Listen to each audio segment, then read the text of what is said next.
ઉત્તરાયણ પહેલા જ સુરતથી એક ચોંકાવનારી ઘટના સામે આવી છે. ખાસ કરીને વાલીઓ માટે લાલબત્તી સમાન કિસ્સો ગણી શકાય તેમ છે. જાન્યુઆરીની શરૂઆત થતાં જ બાળકો પતંગ ચગાવવા લાગતા હોય છે. આ પતંગ ચગાવતા સમયે ઘણીવાર અકસ્માતની ઘટના પણ બને છે. આવી જ અકસ્માતની ઘટના સુરતના સચિન જીઆઈડીસીમાં બની છે. સુરતમાં પતંગ ચગાવતા સમયે બાળકનું કરંટ લાગતા મોત નીપજ્યું છે. 13 વર્ષીય પ્રિન્સ નામનો બાળકનું મોત થતાં અરેરાટી મચી ગઈ છે. સુરતના સચિન જીઆઈડીસી વિસ્તાર ખાતે આ દુર્ઘટના ઘટી છે. સામે આવેલી વિગતો અનુસાર પતંગ ચગાવતા સમયે ભૂલથી બાળકનો હાથ વીજ વાયરને અડી ગયો હતો, જે બાદ કરંટ લાગતા બાળક પટકાયો હતો. પરિવારજનો બાળકને લઈ હોસ્પિટલ ખસેડ્યો હતો. જોકે બાળકનું મોત નીપજ્યું છે. બાળકના મોતને લઈને પરિવારમાં આક્રંદ છવાયો છે. दशरथ चौधरी। दरअसल क्या बच्चे के साथ किस तरह की ये घटना होती है?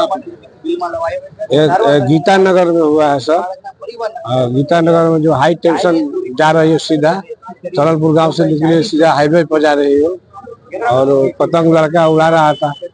इसके बाद पतंग का डोरी उसमें फंस गया, पतंग उसमें फंसा तो डोरी से उनका शरीर पूरा मतलब आग जल गया, वहीं पर पूरा शरीर उनका आग लगा हुआ था।